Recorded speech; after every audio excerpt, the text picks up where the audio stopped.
This still feels very strange to say out loud, but survival horror is very much back. I mean, right now, at this very moment, I would wager there are more survival horror games just in development than titles released back in the genre's, well, what you used to be able to call its heyday. And since I have admittedly spent a lot of time in my videos lamenting the death of this genre, I kind of feel like it's an obligation for me to chronicle its rise back into popularity. So in that spirit, I've gathered together yet another massive list of modern Resident Evil clones, which, before you angrily type in a comment, is just a term of endearment that I use to label any newly developed video game chasing after that classic survival horror spirit. And you know, even though I say this every single time, somehow it keeps being true because this is without a doubt the most interesting collection I've assembled yet. So instead of continuing to talk your ear off, let's get right into things. What's up, guys? I'm Jared, and this is Avalanche Reviews.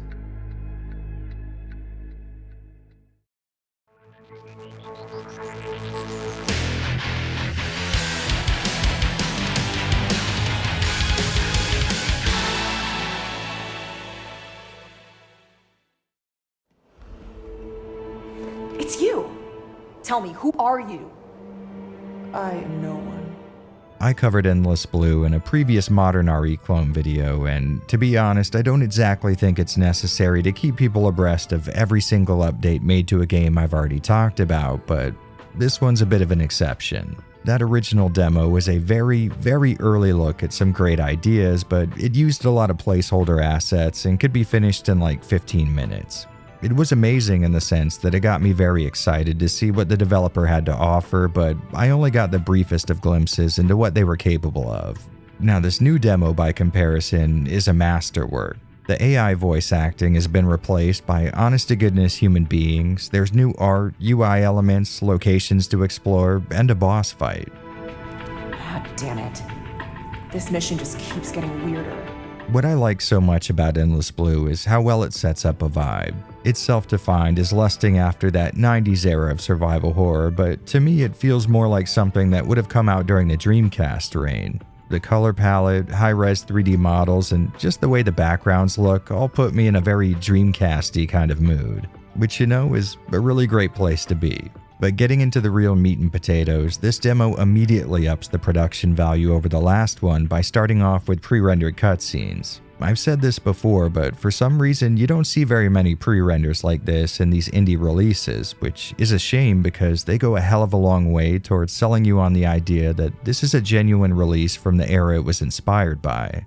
After that, though, we're thrust right back into the events of the last demo, where we take on the role of Reyna, a secret agent of some kind of variety, infiltrating an underwater research base for some unknown reason.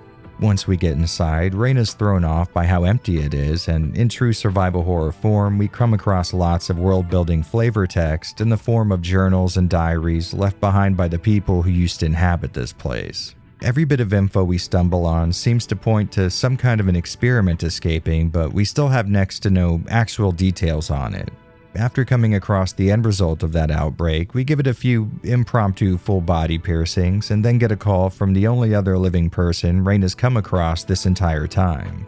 This guy says he's in need of help, and since he's the only source of information we've got, we sort of have to help him out. And this is where things ended in the previous demo, but in this one we get to travel further into the facility. Here in the generator room, we get more opportunities to engage in combat, which can be kind of clunky even for a survival horror game.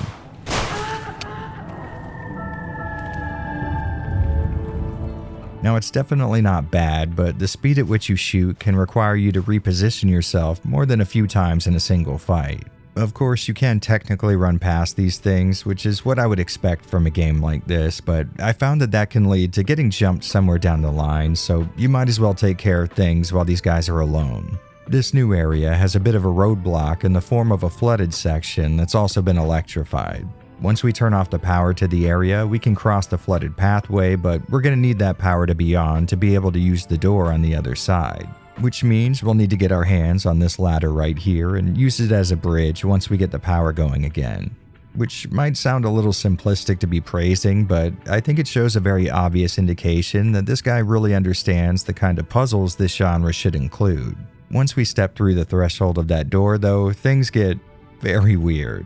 We get to explore a sort of developer's room, a place where the third wall is broken and the dev can just talk to us directly. And I had kind of assumed that this is where things ended, but in this room you can also come across a PS1 and a disc for the game that we're playing right now. Using the disc on the console transports you into a very different style of game than we've been previously playing through. Instead of the 3D environments from earlier, we've got these amazing looking 2D pre-rendered backgrounds that just drip a very early 2000s sort of feel. And that's not the only difference. The visual language here takes on a very different tone from what we were originally dealing with. It seems more dreamy and less grounded in reality, sort of like we're locked in some kind of a pocket dimension. There's also these creepy mannequins scattered all around, and after exploring every screen available to us, we come across a really cool puzzle that gives us access to a key and a shotgun, which is very well timed because this is when the mannequins jump from being just conceptually creepy to absolute nightmare fuel.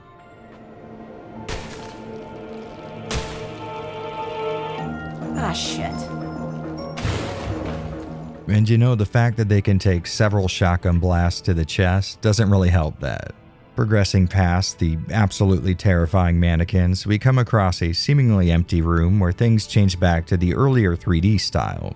Upon trying to exit this room, we're met with the demo's boss fight, and I gotta say I really like the intent here, but I feel like this goes on a little longer than it needs to.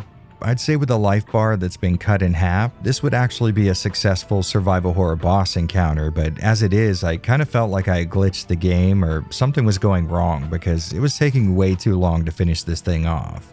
But eventually, after blasting this thing long enough to take it down, we gain access to the next area, which is basically just a cutscene to end the demo on, and once again, things take on a very different feel from the rest of the experience here.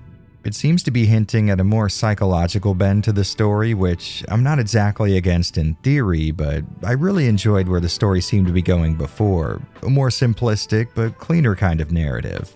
What I really liked about this cutscene though is how the dev made it feel a little more dynamic by zooming and panning the camera around. By doing this, you get the amazing look and feel of pre-rendered backgrounds without losing all the camera movement that would be possible with a 3D environment. I don't understand any of this. And you know, after spending about 40 minutes on this demo, which I would say is a pretty substantial amount of time, I'm even more excited to see the game's future release one day. I will admit the sharp switch to the more surreal and psychological side of things is jarring and not exactly where I would have taken the story, but I'm still very interested to see where it's headed. In that same vein, I'm not really sure I like the idea of switching back and forth between 2D pre-renders and 3D environments.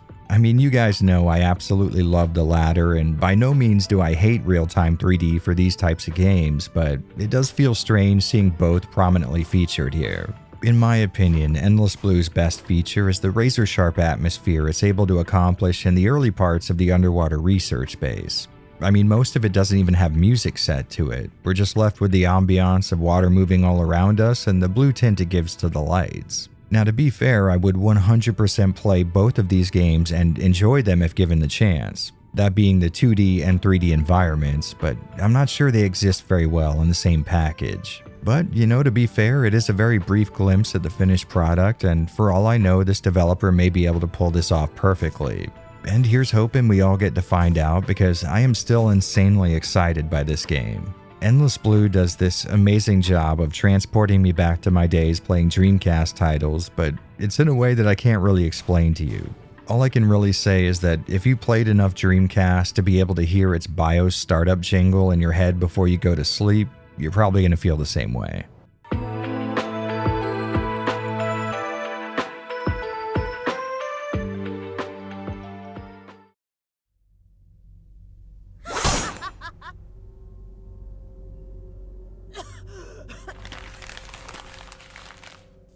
When I first put together the list for this video, Sorry We're Closed by Alamo Games was the title I was most excited by, and I think if you're looking at the screen right now, you'll probably know why.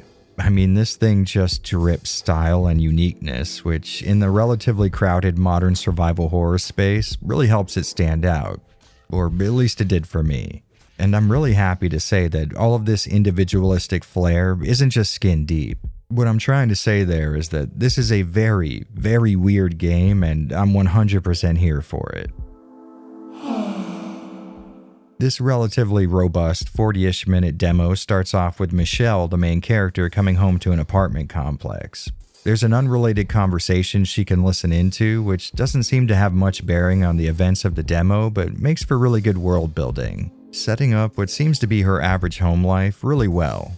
On the stairs, you can interact with her friend Robin, who lets us know that Michelle has recently gone through a breakup and she's seemingly not handling it very well. Heading upstairs to her room, she puts a few dishes in the sink without actually washing them, which is a move I've completely mastered in my own life. But I do have one very negative comment to make here, and to be honest, I hate to say this, but our girl Michelle, she's a poser. Poser alert. Hell, I bet she can't even name 3 songs from the band Fish Fight. Anyways, after she's done culturally appropriating the lifestyle of my people, she heads off to sleep. And not too long after she slips into unconsciousness, she experiences what kind of seems like sleep paralysis, where she sits terrified as a wild-looking demon waltzes up to her bed and starts simping after her. Apparently, Michelle's loneliness after her breakup is what lured the demon to her, and after making some pretty ominous threats, she wakes up sporting a brand new additional eye. After that, Michelle wanders up to the roof of her apartment complex where Robin likes to drink and finds herself in a very otherworldly kind of place where her friend is now some kind of a hybrid with horns and a tail.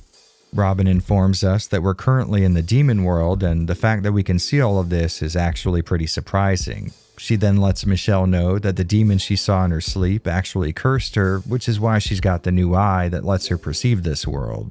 And from here, the rest of the demo is spent sort of introducing us to its gameplay, which I think I'll do as well.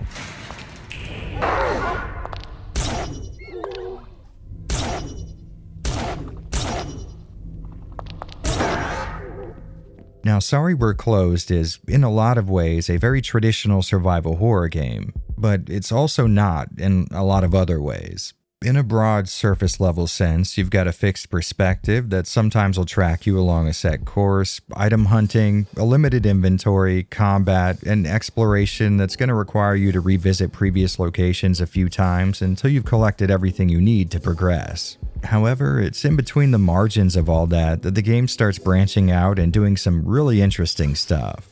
Now, sadly, it doesn't use traditional tank controls, which I'll admit does hurt me right down in my heart, but the game's movement and camera system seems to work really well with your more modern analog stick-driven controls. Which means I didn't find a lot of instances where a camera angle change had me fumbling to reorient myself and keep my main character moving in the right direction. Michelle's third eye, other than being a very fashionable facial deformity, lets her alter the way exploration works. Hitting Y on an Xbox controller will surround her in a circle that I think represents her seeing the real world instead of the demon one. This will do all kinds of stuff, like getting rid of obstacles, making certain items obtainable, and it also plays a pretty big role in the combat, which I should probably go ahead and talk about. Unlike your average survival horror game, hitting the right trigger here will put you into a first-person view, which at first threw me for a loop, but you do get used to it, and I'm happy to say the developers actually implemented a combat system that takes great advantage of the perspective change. Just regularly attacking your enemy is going to do, regular damage, but activating your third eye has a few very interesting effects. First off, it'll often stun the bad guy you're facing for a short time, but more importantly, it opens them up to critical attacks, which come in the form of a little heart, which will be in different places depending on what you're fighting. This mechanic has a really satisfying risk-reward balance because it makes your attacks do far more damage, but to even things out, the enemy can now only take damage in this one spot. So if you are going to use your third eye, you're going to have to get pretty good at aiming. Speaking of which, I played through this demo with a controller, which felt amazing for moving around, but as usual, I am absolute ass at aiming with thumbsticks, so when the final game comes out, I'm probably going to end up playing it with a mouse and keyboard instead. Also, this might just be me, but it kind of weirded me out that I couldn't move when in first-person mode. I am used to this kind of a deal in your normal third-person survival horror games, but for some reason, being able to see in first person made it feel like I should be able to back up to avoid attacks. I do get why this is the case, and honestly, I probably wouldn't enjoy the combat so much if I didn't have to commit so hard to every single attack, but I thought I'd mention it. Outside of the combat, you will find the expected retrieve X item to use on Y object kind of hurdles that you would expect from a game in this genre, but I didn't come across any what I would call traditional puzzles in this demo. There was this one section where I had to wait to get my hands on a pistol before I could get past a barrier, but to me that feels a little closer to a Metroidvania roadblock than a survival horror puzzle. Now, to be totally honest, it's not like I'd be mad about the final game not including any puzzles. I mean, what's on display here seems really fun, and I could imagine it get even better as more enemies and mechanics get thrown at you, but it did sort of feel like it could benefit from a few traditional head scratchers. Honestly though, like I said in the beginning, some of the strongest pull that I felt from Sorry We're Closed came from its visuals. Not only are the colors flashy and the sharp, low-poly graphics a total smoke show, but things just look nothing like you'd be used to seeing in a modern-day video game. The whole experience radiates this amazing-looking glam post-punk aesthetic. Not so much in a "this is what I think the kids are wearing today" kind of way, but more in a "how weird and cool can we make things and people look here" type of approach. I really look forward to getting my hands on the finished product just to see how strange things can get and how much more obtusely beautiful the environments can become. Really, the only complaint I had with the full 40 minutes I spent with the demo is its music. And it's not that it's bad or anything, but it's just kind of, well, I guess empty. And I think this might be just a me getting old type of situation, because I've noticed a theme in modern day underground music where the goal seems to be to make songs as musically simplistic as humanly possible. The vocals are often low and not projected very much. The melodies very threadbare with only a single electronic synth lick, and the drums will usually consist of the absolute bare minimum amount of kit necessary for it to still count as percussion. Again, it's not a complaint with the quality of the music because, based on what I've seen from the trailers, they got some really good artists to jump on board for this, but it's more just not a style that I get into very much. When you grew up with stuff like Primus, Dillinger Escape Plan, and Atari Teenage Riot, lo-fi beats just don't hit the same way, I guess. Now, there are times when the soundtrack can hit the right tones to match the area that you'll hear it in, but for the most part, like I said, it's a sort of empty kind of sound. Regardless of that small issue though, this game is shaping up to be the next major contender in the modern survival horror space, and I'm beyond stoked to see more of it. It's just so inventive, unique, and experimental while still keeping relatively within the bounds of one of my favorite genres. I really couldn't be more excited about where things are going in this very small sector of the industry, and with competitors like Sorry We're Closed, I think things are only going to get exponentially more interesting from here.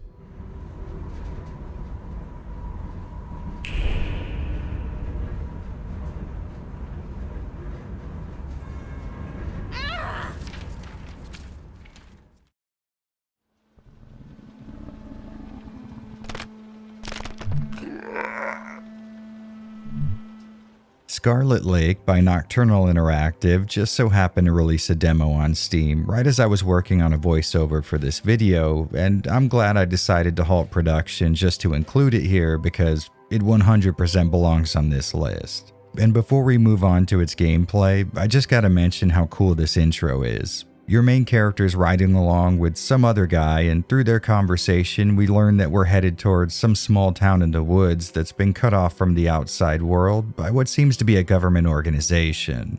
The guy behind the wheel seems to be a designated transport driver delivering goods to the town, and you're paying him to smuggle you in with the goal of finding your wife, who's in there, I guess. Right as you get to the checkpoint, though, two guys in hazmat suits level guns at you, and they make it sound like something's gone wrong here and anyone coming near the place is to be taken care of, which leads to this absolutely killer exchange.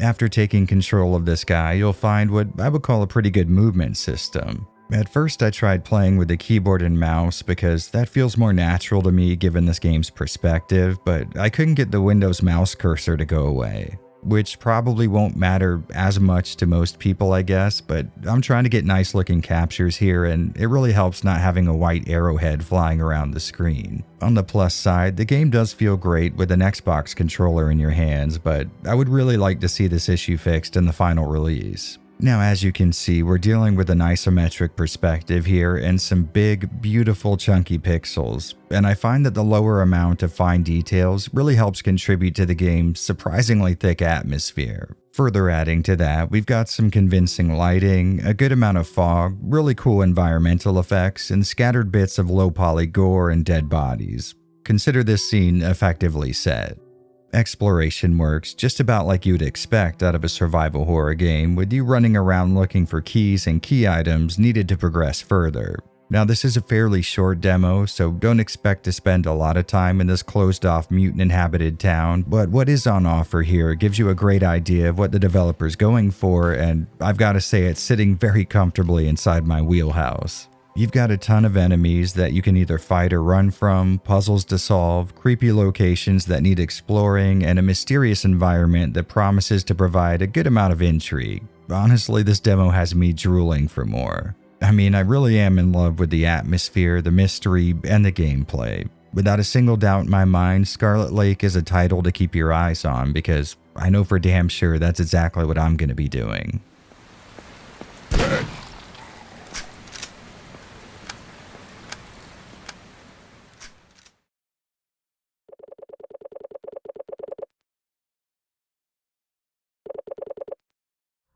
Into the Dread is a retro-style survival horror game that I found randomly on Steam and might be one of the most disappointing titles I've come across so far. Not necessarily because it's bad. I mean, I played quite a few bad survival horror games, most of which don't even make it into these videos, but this one seems to come so damn close to being great. When first starting the game up, I was actually really impressed with its look. Typically, I don't get into the fake CRT filter stuff, but the grunginess of the environment you're in and the overall PS1 aesthetic actually went really well with it. Plus, the game defaults to a 4:3 aspect ratio and a 640x480 resolution, which is always a nice inclusion in my book. As I started moving around, I was really pleased with how my character felt running and walking, and further into the sewer, I came across some really inspired camera placement. There were quite a few sections that did a great job at imitating that famous alleyway scene at the start of Silent Hill 1, and even more impressive was how the developer showed restraint with the low-poly art style. Of course, purposeful flaws like texture pop-in and warping do occur, but they're not pushed to the max to better get the point across like what tends to happen in most games like this. In keeping this compliment train going, I thought the combat felt really good. The monsters all looked interesting, and there was a pretty big variety of them. The game's only non-exploration-based puzzle was actually well thought out, and as usual, positive points are given for a limited inventory that allows you to drop items if you need to. But sadly, that is where all the good stuff ends. My first time with Into the Dread did not leave a very good first impression because it ended in several deaths thanks to the pistol being incredibly easy to miss before you move on to another part of the sewer. So if you guess wrong and take a left instead of a right, the game becomes essentially unfinishable. It was made even more frustrating because I kept coming across tons of pistol ammo but no actual gun. At this point, the game had gotten the best of me, and I quit out of it to type up a small section of this video that would act as a makeshift therapy session. But instead, I decided to start a new game and give it another go. That next time around, I actually won the coin toss and found the first firearm, which, as you would expect, made things significantly more easy, at least as far as combat goes, because I was still wrestling with one of the worst parts of this game. Despite taking place in a sewer filled to the absolute brim with nearly identical pathways and steel grates, you don't have access to any kind of a map. Now, I'm not sure if this is going to happen to everybody, but I can promise you that personally, I never once knew where I was or where I was heading. Most of the time, I would only stumble on the right path when dumb luck would hit me, and it was honestly worse than getting my ass kicked by the combat because it's just these long stretches of heading down the same exact tunnels thinking maybe this one's going to be the one with the single different colored pixel that denotes it leads to a different place than the last 10. And even if you do have some kind of a cyber-augmented GPS brain, you can still get caught in a never-ending loop just by going through a door. No, I'm being dead serious. At one point I tried walking through a door and it just spawned me right back into the room that I entered the door from. And since locations in this game are so similar, I figured it was just another copy-paste room and continued forward until deja vu fully set in. So I tried going through it again, and yeah, you guessed it, I ended right back up in the same room for a second time. By this point, I had figured it was some type of a puzzle I had yet to solve, so I spent what seems like an hour retreading all the ground I had already covered, like maybe that would provide some type of an answer. But when it didn't, I tried going through that same door again, and only when that failed and I tried for a fourth and final time was I able to actually get over to the other side of it. And hey, good news. As I continued to explore this new area, I'd run into that same door problem 2 more times. Honestly, this sucks, because what's on offer here shows a real understanding of survival horror, the way these games move and how they operate. But thanks to a few limited in number but massive in size issues, it's just flat out not worth playing.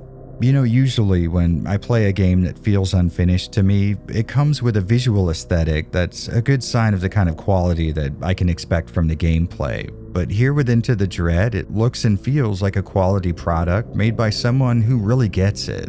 Sadly though, the honeymoon phase of feeling that way is only going to get you through so much, so I can't really recommend anyone spend their time on this one, even at its modest price tag of just $2.50. But that being said, I can see that the person or persons behind this thing definitely have talent, and I'd love to see them fix it one day, or even take another stab at it in the form of another game. But until that happens, you're best off just staying away.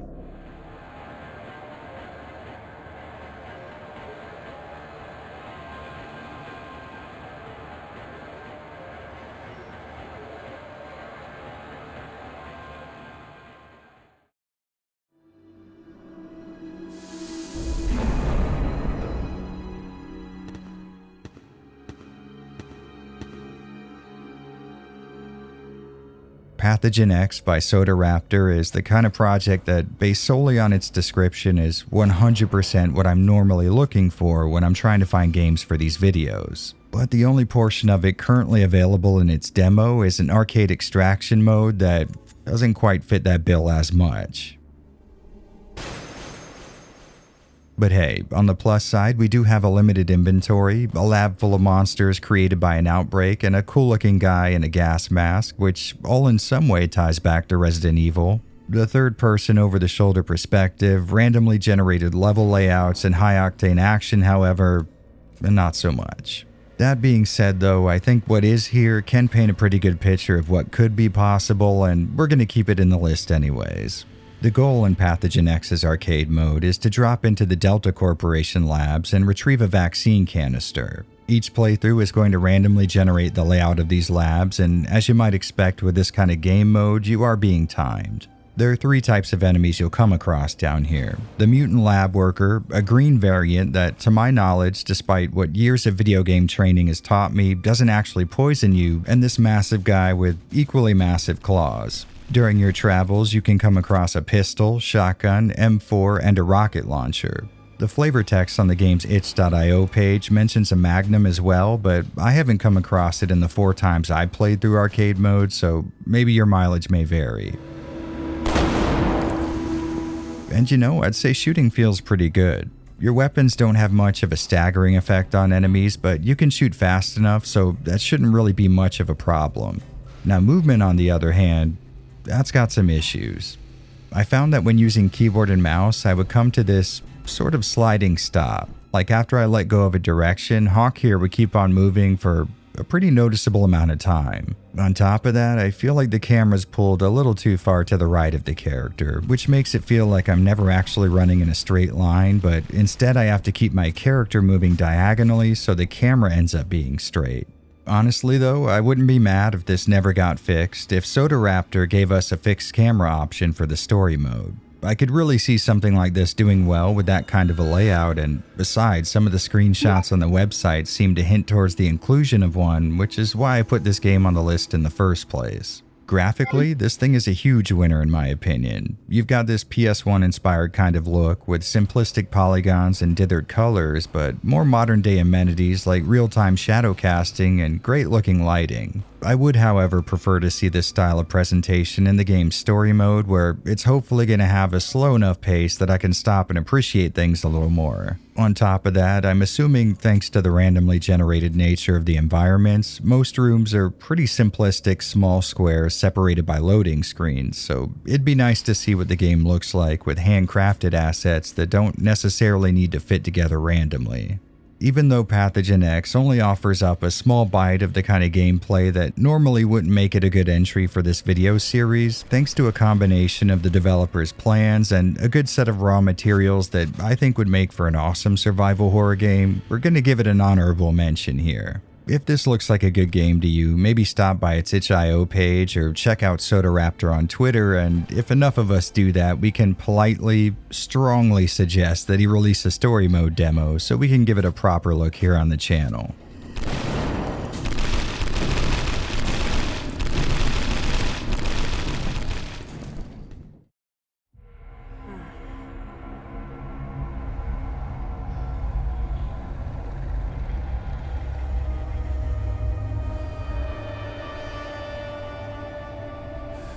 Broken Pieces by French studio Elsewhere Experience is sort of tough to nail down. I mean, obviously it's got enough survival horror DNA to make it onto a list like this, but it's a whole lot more than just that. The game starts out with its main character Elise in a dream, and then waking up in a French fishing village talking a lot about a guy she was obviously in a close relationship with, but who's no longer around. She also mentions that the situation outside is a little unsafe and that she's been there for a while, and once we do make it outside, we find out she wasn't lying. On top of that, the place seems to be frozen in time, with the village's inhabitants all vanishing. Heading out to a lighthouse near the village, we get a glimpse at this weather anomaly or some kind of supernatural event that seems to tie into what happened here. Sadly, Elise isn't a lot of help in that department because she knows just a little bit more than we do, but not much. After rooting around in the lighthouse for a bit, we come across what seems to be a covert outpost meant to keep tabs on and track the movement of something in the ocean, and I think it's referencing the Big Bloop.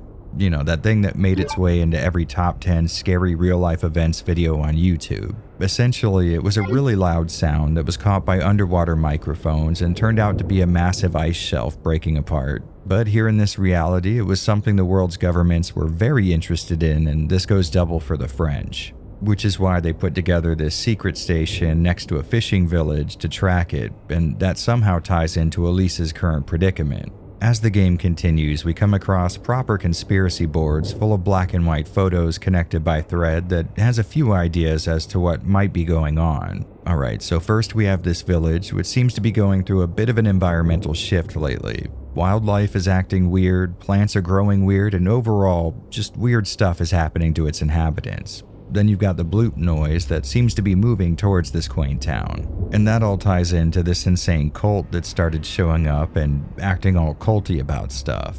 I'll be honest, I don't really know a lot more than that from the 5 hours that I put in so far, but the plot does seem to be in the process of connecting all of these disparate puzzle pieces together, and I'd say that's one thing that really separates this game from a lot of the other titles we've covered so far. This thing is heavily, and I mean very heavily, story-based. I mean, it seems like they wrote and voiced dialogue for every solitary piece of the environment, up to and including some of the trash that's strewn around. Our girl Elise has an opinion or a memory attached to literally everything that's in the game, and she is not afraid to let you know about it, and to be honest, it kind of drags the game's pace down. I mean, on one end, we've got this genuinely intriguing plot where a whole ass village was depopulated in an instant, leaving behind a single resident. And then there's this crazy weather thing off the coast and the presence of a cult. It's all going in a really cool place, but it's sort of wrapped up in the mundanity of Elise remembering how bad her first experience at the local restaurant was. You come across a restaurant. Outwardly, it seems unpretentious and quite shabby, but the cuisine is in fact exceptional. Well, this restaurant wasn't one of them. The food there was atrocious. Now, part of me thinks the writers were just trying to surround the core plot with a whole lot of other details to help its mystery, but I think the real answer lies in its gameplay. Despite what it may look like, this is essentially just a point-and-click adventure game with a slightly different method of controlling your character. I would imagine that the team making Broken Pieces went into this with the general approach of one of these games, and that means a hell of a lot of flavor text and less than necessary dialogue. Now, if we're gonna be fair, all survival horror titles are just offshoots of this genre anyways, so things do slot in very nicely, but I would say a fan of both styles of games will be able to immediately tell the difference by where this team put most of the focus. Like I said, it's a heavily story-driven experience, much more than any survival horror game I've ever played, and at this point I'm willing to believe I've played them all. But hey, speaking of gameplay, with that adventure game approach comes a dense assortment of puzzles, and to be totally honest with you, most of them are not the kind I typically get into. We often forget the path that brings us back to the finish, to the beginning. Sometimes you will get the genre staples like reading documents and trying to figure out how to set up machinery, but a lot of the time it's more moon logic. For example, at one point I needed to knock down all the scarecrows in the park so that a raven would feel safe enough to leave its nest and eat a mushroom that I left on the floor so I could take a key from it. You starting to get what I'm saying here? And just like the puzzles, this game's mechanics are surprisingly dense. On top of the exploration and key hunting, you've got the aforementioned puzzle solving, a limited inventory with an ever-present item box, crafting, what I would call relatively simple but slightly satisfying combat, and a day-night system. I mean, honestly, it's a lot of game and I'm not even halfway through it yet. Oh, and apparently at night, enemies are more likely to attack, but I'd never been caught out past daylight, so that could be a lie for all I know. Instead of having these weird, possessed army guys just roam around the area you're exploring, fights spawn in like a random battle in an RPG, which kind of takes away a bit of the tension for me. It's not like there's a constantly present danger in the environment, but more like attacks on my resources triggered by moving around too much. Although to be fair, the least effective ammo is infinite, so I guess things could be worse. Once you're actually in a fight, things work okay enough. You press a shoulder button to lock on and wait till your reticle closes in on a target for a more effective shot. Locking on causes you to plant your feet, so to deal with that, you're given a dodge move that, I'll admit, looks pretty cool. The iframes on this twirl are pretty limited, so you're going to want to get used to waiting for an attack to actually come out before using it, and much like the combat overall, it's functional, if not a little boilerplate. The village of St. Exil acts as a... like Exile. I literally just got that.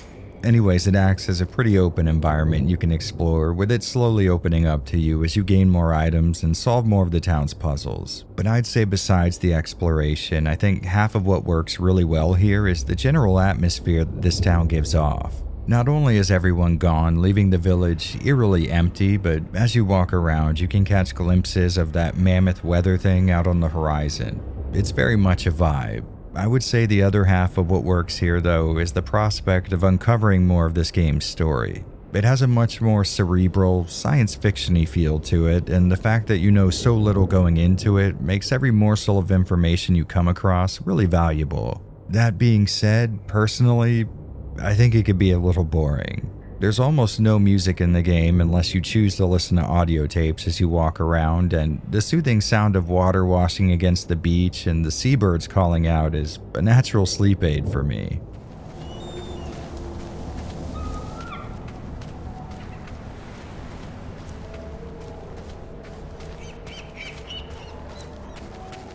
So essentially, the entire time I was running around this area that's supposed to be dangerous and infested by ghosts of the past looking to kill me, but I was nodding off at the sheer relaxing nature of this sunny beachside vista. Now, a little later, the game does throw in the ability to change the weather to a more desolate, nuclear winter type of scenario, which does liven things up, but I think because the combat was such a non-issue for me, and the idea of progressing just meant coming across more puzzles than air molecules, I lost a bit of my drive to continue. I will say though, and this is going to sound weird, but I still recommend it. I mean, it does have like 95% of what makes survival horror games so attractive in it, and I'm willing to bet some of you aren't going to have my issue with not being so happy about making progress. To be honest, the only real problem I had with the game, outside of me nodding off while playing it, were these color artifacts that would show up pretty often. Sometimes you might just catch one out of the corner of your eye, but other times they'll stick around for a while.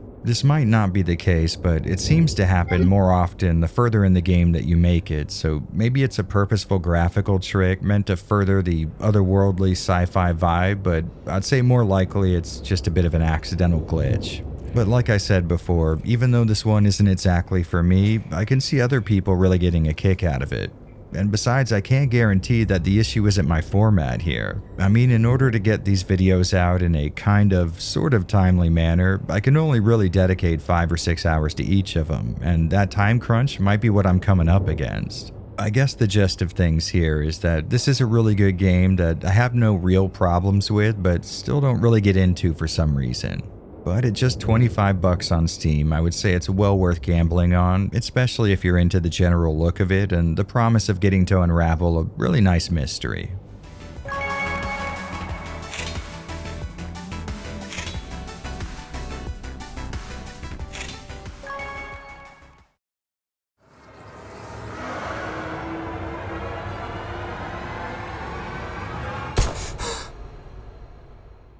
Hey guys, I apologize if I sound a bit nasally for the rest of this voiceover. I'm just now getting over a cold, but more importantly, Connection: The Nightmare Within by Dragon Level is an interesting one. The game's Steam page made it look really slick, especially where modern survival horror titles are concerned, so I installed its demo and gave it a look, and I was met with a surprisingly mixed bag. I mean, with the cinematic flair of its cutscenes and genuinely impressive lighting and shadows, I was kind of taken back by the level of presentation on display, given this developer, as far as I can see, hasn't put out any other games. But then the main character's face appears on screen, and all of a sudden the AA look the game had before immediately gets brought back down to obvious indie status. Now, I'm no artist, so I can't exactly say what specifically makes the guy look so off to me, but I would imagine it starts with his Easter Island-like head.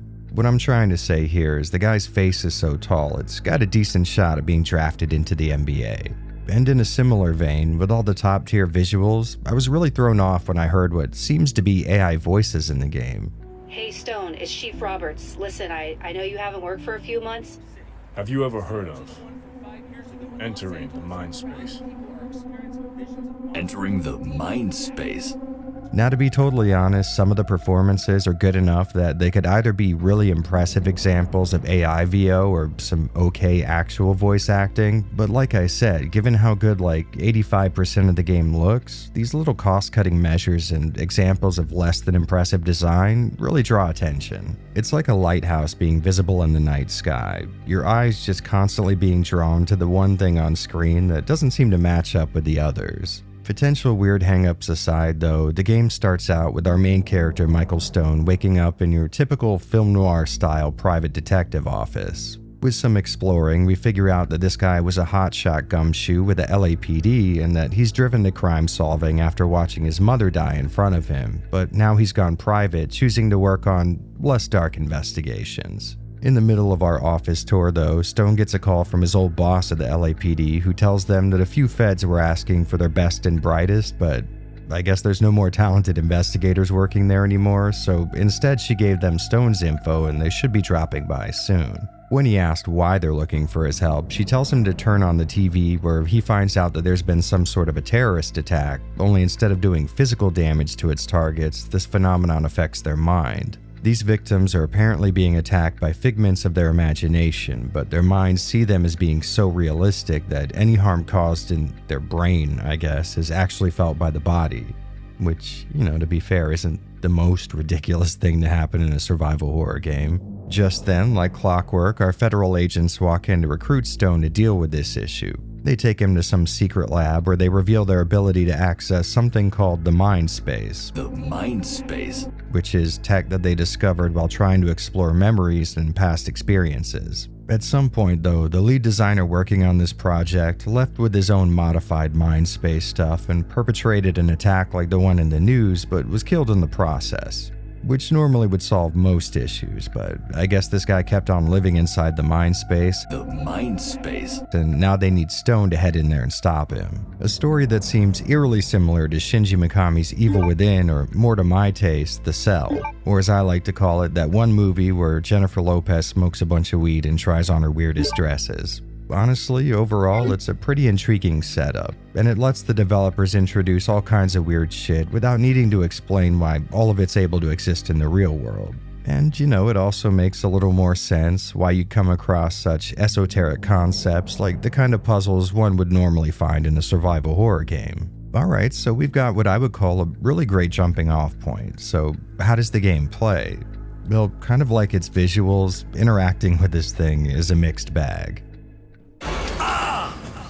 At the start of the game, you're given an option to choose between either third person over the shoulder or your more typical fixed camera type of system, and I think at this point in the video or my career, I don't really need to explain which one I went with. And to the game's credit, it's got some really killer angles and limited camera movement that keeps things feeling dynamic. On that same note, moving your character around feels pretty good with a nice combination of run speed, tight controls, and nice believable animations. But I found a problem here that I don't think I've ever run into before. Alright, here we go. So using an Xbox controller, you'll hit the B button to run like any survival horror game, but instead of holding it down, just pressing it once while moving is going to keep Stone in a dead run as long as the up direction's being held. Now I don't know if this is just me, but I really like switching between running and walking a lot in these types of games. I mean, sometimes you might want to slow down and explore, or maybe just give yourself an extra second to figure out where you're going, but you don't want to come to a dead stop. Well, I found this was almost impossible in Connection. Like I said before, once you've started this guy running, he's not going to stop unless he stops moving, so throughout the game I was constantly having to inorganically stop and go. I checked the options screen and there was no fix for this that I could find, which really sucks because otherwise this was a pretty nice experience in terms of handling. In combat, you've got a few of the expected options, plus a few interesting ones. Holding down the left trigger will ready a weapon, and hitting the right trigger will have him actually using it, which feels pretty alright. As far as shooting is concerned, things work about like you would expect, but with a nice little indicator showing up on enemies to show that your attack is actually going to hit. Something that's not always necessary in a fixed camera survival horror game, but definitely is appreciated here with a wild amount of swooping movements and odd angles for the in-game perspective. On top of that relatively boilerplate stuff though, you've got this dodge roll that works on a cooldown timer, something that I never actually used in a fight but probably would have helped a lot if I could have remembered it existed. And as I'm thinking about it, this seems like a really good mechanic for a survival horror game. It's sort of like Jill's dodge move in RE3, except you don't activate it more times on accident than on purpose. The fairly long wait between uses is going to keep people from abusing it, but it also allows just a bit of leeway between the player and some avoidable damage. When you do get grabbed though, the game displays a kind of interesting QTE that'll have you lining up an indicator with a specific section of the circle. If you hit inside the colored area, you'll deliver a killing blow to the enemy, and I think you negate the grab's damage, but I'm not really sure. I think this idea works really well on paper, but in practice, I kept trying to mash out of grabs, and I would just immediately fail the QTE except for on accident, so I don't know, maybe with a little more time I could get used to this. Moving on, the puzzles that I was able to come across in the demo all felt appropriate for the genre and were actually really fun to solve, which I would expect no less from a game that sees fit to warn the player that puzzles are going to be difficult from the very start of the game. It's kind of ballsy and I appreciate it. On top of that, you've got yourself a limited inventory and really all the other trappings that I would normally want out of a survival horror game. But that being said, I did have some issues, and one kind of major complaint I had with the process of actually playing Connection was the lack of impact in the combat. The game's pistol sounds really wimpy, and depending on your distance from the camera, you might not even be able to hear it. Also, I've got to say that I get what they were going for with the door animations, but it just really is not working here. Like 5% of the time, it'll be kind of slick looking with a cool sweep from one room to the next, but with the vast majority of the doors that you walk through, it just sort of seems like the camera's clipping through the scenery in a way the developers didn't actually intend. Like I said at the start, this one is a mixed bag. I mean, it mostly looks amazing. The light sources, depth of field effects, and shadow casting are all really top notch, but they exist in a game with old Tallhead over here. The mind space. and really the same goes for the gameplay. Once again, it mostly plays exactly like I would want one of these games to, but there are these tiny little issues that really don't jive well with the overall level of quality around them. As a full package though, I would say it's at least worth checking out. I mean, at the end of the day, it is just a $16 commitment, and the demo is obviously free, so you could give it a test drive for yourself and figure out if I'm being overly nitpicky or really charitable with my complaints. Entering the mind space.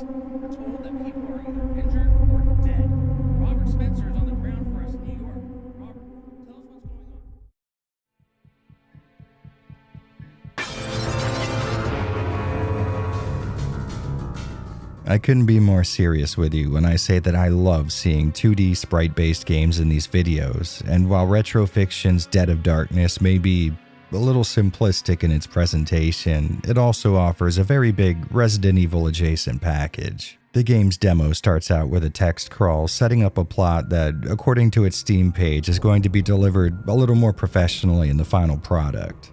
The gist of it is, we're playing as a private detective following up on a lead regarding his daughter's death, which takes him to a semi-remote island, and after a bad storm, he's forced to spend the night in a local manor, which ends up being infested with all kinds of what I'm going to go ahead and call zombies.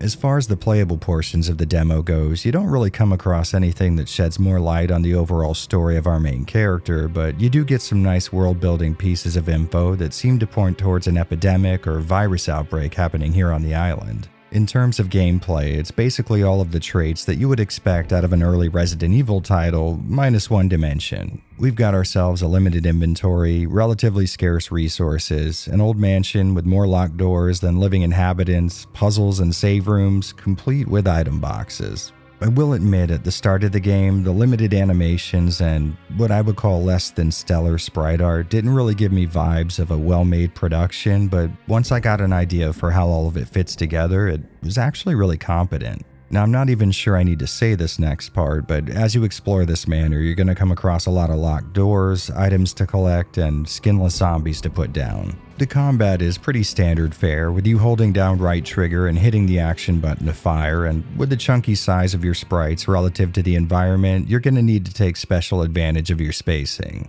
These things can either lash out with a single swipe and do a diminished amount of damage on you, or they can pull you in for a grab that I can't really tell if mashing actually helps you escape. But either way, the combination of the narrow halls that you meet them in and their propensity for bear hugs, they actually pose a decent threat. Of course though, this being a survival horror game, you have the option to just flat out not engage them, but in some scenarios, it is going to be best to put them down. As you play, you can come across antipsychotics and a tutorial teaching you about a sanity mechanic that'll have you taking more damage as your meter fills up. I would imagine the final game's going to have hallucinations or something scattered around that'll deplete this sanity bar, but I wasn't able to find anything that affects it in this demo. And you know, even with the limited resolution and relatively standard art style, I was actually surprised at how much atmosphere this game was able to cultivate. Running around the manor with the footsteps of the dead echoing around you and the chance of an errant lightning strike illuminating the room you're in, it was kind of easy to fall into the mood that the game was putting out. Speaking of which, I came across a few really solid puzzles in Dead of Darkness that shows me these guys really know what it takes to make something challenging without relying on the kind of logic that a normal player would have to sit around and think about for long periods of time. Which isn't to say that they were really easy to solve, but instead the thought process behind them was intuitive. And I would say in that same light, the game's map does a really good job of giving you just a tiny helping hand without treating you like a child. Locked doors and unvisited rooms are all marked differently, and areas containing puzzles or key items remain red until you clear them out. That being said, there aren't any labels here, so you can't just open the map and know exactly where the piano room is without doing a bit of work. But if you use the map alongside your own memory, you're gonna be fine. And yeah, it's a survival horror game. Of course there's a piano room. One of my main favorite features though is something that's gonna be kind of hard to sell most people on. Usually you might expect some big gameplay mechanic or graphical feature when I start a sentence that way, but I was actually most impressed by the clue system in the inventory.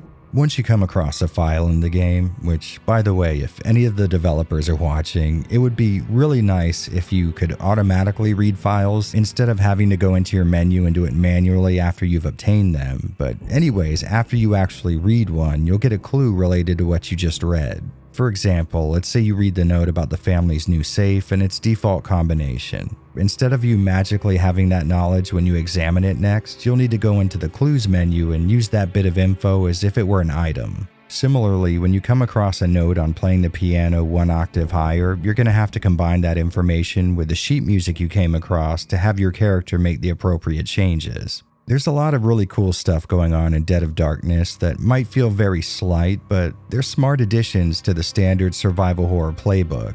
And for a guy that plays these games day in and day out, little evolutions like that can be disproportionately effective. Which is why, even though the demo for DoD is actually pretty long, clocking in at about an hour for me, I still would have liked to have played more. I mean, like I said before, it didn't exactly get off to the most exciting start for me, but it really wasn't too long until I was really sucked in and feeling what the game was putting down. These 2D survival horror games have been personal favorites of mine lately, and it's really awesome to see one that's sticking so close to tradition. So if you're like me and you have the character flaw of often letting a book's cover spoil you on its contents, do me a favor and push past that to give Dead of Darkness a try. It's worth it.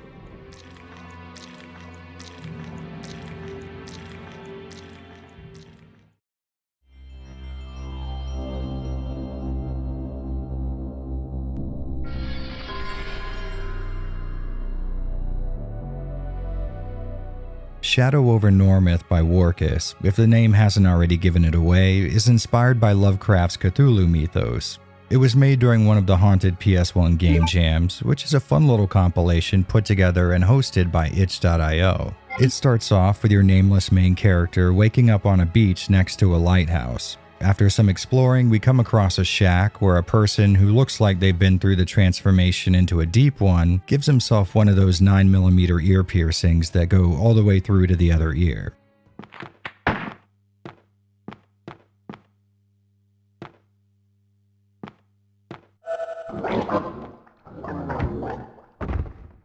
And yes, I assure you, the euphemisms are necessary for me to continue to make money off of YouTube. But anyway, since he's not going to need it anymore, we pick up his gun and head out to find what I would assume is the car we were traveling in before waking up on the beach. It looks like our guy swerved off the road and was ejected from his vehicle onto the sand below, and that's backed up by this highway up here having a bit of a pileup on it. Heading up onto the street to further investigate, he's confronted by, I guess, this lobster thing, and we quickly find out this is one of those supposed to lose sort of fights.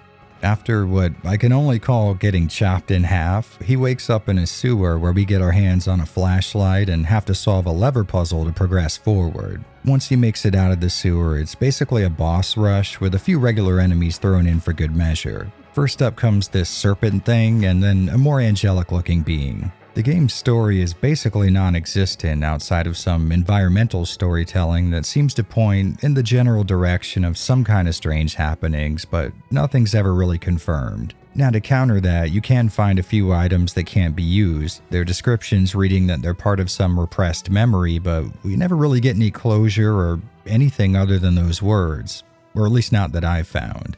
Which, all things considered is fine. I mean, not only does it paint a nice little atmosphere of intrigue, but I imagine writing a full horror story in the short span of a game jam would be pretty damn tough.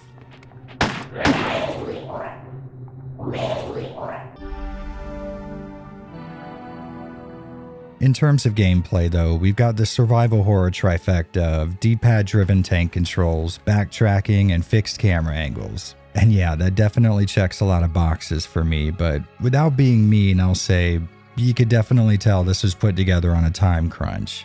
I mean, honestly, most mechanics do work well enough, but things do feel slightly unpolished. For example, holding a shoulder button to ready your gun and pressing the action button to fire it is reliably going to get bullets out of your gun and hopefully into the bodies of one of your enemies. But the regular guys you come across often make a beeline to you the first moment you're within range, which means most of the time you're going to take a cheap hit per encounter, if not more depending on your reaction time. It feels to me like there's definitely a way to have these guys not be able to get to you so fast while still making them a threat, but regardless, to deal with this, the game gives you tons of healing items and ammo hidden in these breakable crates.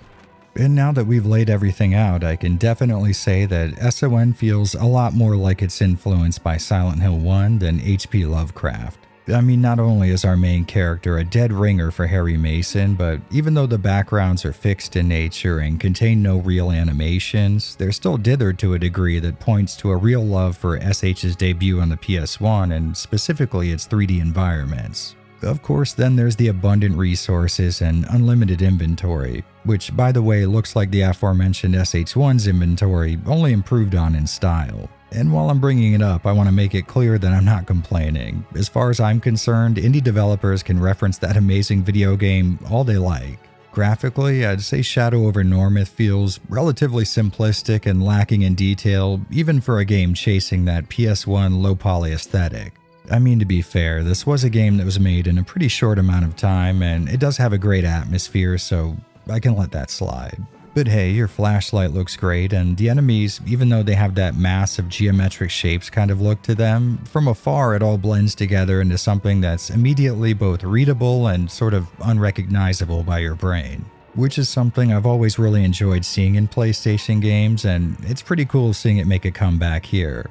I did have some issues though, like sometimes quitting back to the menu will just exit the game, but sometimes it won't, and enemies can often get too close to you, rendering them effectively invincible to your attacks until you back up. With the healing items you're going to be flush with though, this isn't going to be an experience ruiner. To be totally honest though, Shadow over Normoth feels to me exactly like what it is, just a proof of concept. A rough approximation of game mechanics and assets all lined up in a way that's technically playable but more serves the purpose of showing that these things are achievable for the developer and could be put in a more polished environment relatively easily. Because it was made during a game jam, I sort of doubt we're ever going to see the game reach a finished release sort of form, but it's definitely a nice mood setter if you're looking for creepy games that'll put you in that PS1 horror kind of mood. And if you're tuning into this channel, I would imagine that's a mood that you chase relatively often.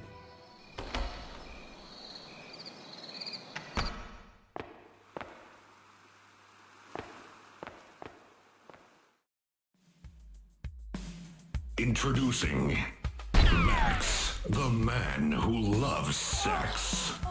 The Lacerator by Games from the Abyss is a project I've been following on Twitter for a good while now. I really never knew what it was all about. I had just seen some screenshots and videos of fixed perspectives and tank controls, which, to be fair, is about all it takes to get my attention anyways. After finally heading to its Steam page to get ready for this video, I watched the game's trailer and found out it was a little more interesting than I had initially thought. There's a lot of stuff going on here. Your character can lose limbs, there's a sort of trial and error approach to progression, and what seems to be an emphasis on taking multiple runs at the game to achieve a better result. Loading it up, I was glad to see an Xbox controller was supported, although it will function like a mouse in the game's menus and inventory screen. In the future release, it'd be nice to see full controller support, but I can admit having to move a cursor around with the analog stick is not the worst fate I can imagine. As far as the story's concerned, well, I'll just let it speak for itself. It was just another sexy job with another sexy woman. But everything went wrong. Yeah, that's all you're going to get as far as this demo goes, but to be fair, I would imagine the full game isn't exactly going to be filling any leather-bound books either. At the start screen, you can choose between over-the-shoulder and fixed camera modes, but you guys know why we're all here, and it is certainly not for any over-the-shoulder shooting. In what I'm going to call the scientifically correct game mode, you can run around with tank controls, and honestly, it feels great. Max has got a pretty fast run speed, and he turns just a little slower than he actually moves, which makes for a very satisfying level of control without feeling all slippery. My first try at the game saw me finishing the demo in about 15 minutes, which is not a deep look at all, but when I went back for a second shot just to get some more footage, I found out that there was all kinds of stuff I had missed out on. In that first run, I came across a revolver that triggered a trap that cut Max's arm off.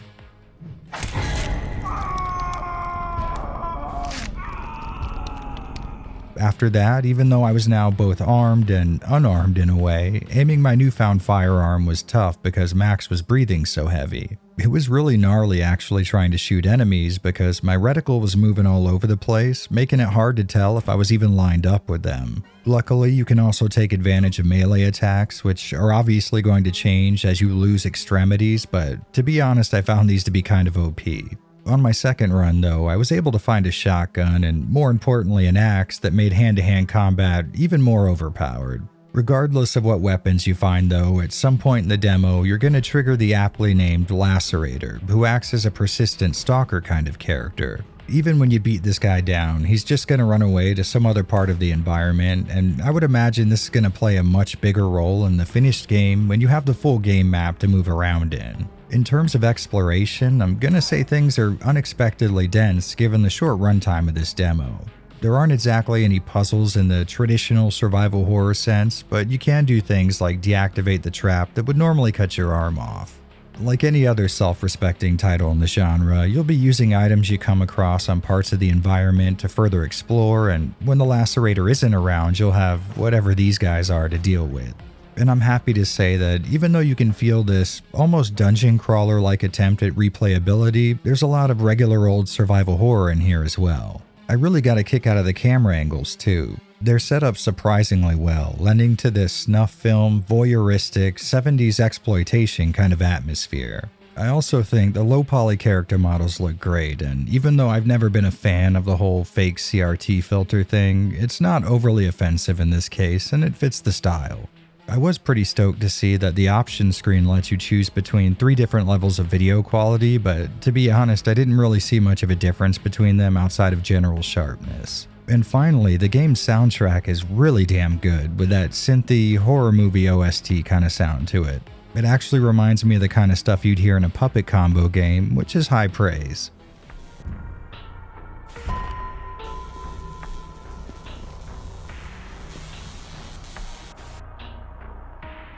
The Lacerator's demo might be a very small look at what this developer is aiming for, but I think it shows a hell of a lot of potential. If I'm being honest, after my first playthrough I was kind of underwhelmed, but after going in a second time just to see if I'd missed anything, my hype levels went way up. So if you do get the opportunity to play this demo, I would say either be very thorough on your first try or be open to the idea of playing it again.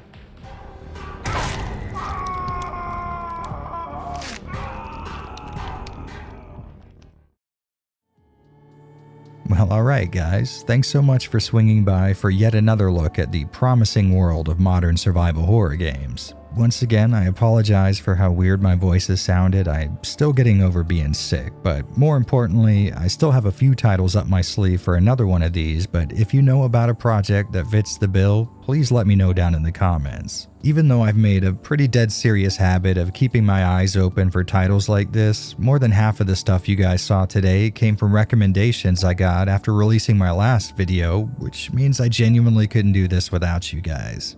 Well anyways, here's hoping that A, I get to make another one of these, and B, I see you all again when I do. But until then, as usual, I'm Jared, the Mind Space, and this is Avalanche Reviews. Hey guys, normally I'd have a little more to say at this end section, but I feel like absolute garbage, so we're gonna stick with the bullet points. I've got my support platforms linked either on screen or in the description, and I guess comment, like, subscribe, you know all the stuff. I'm gonna try to feel better, but I'll see you guys later.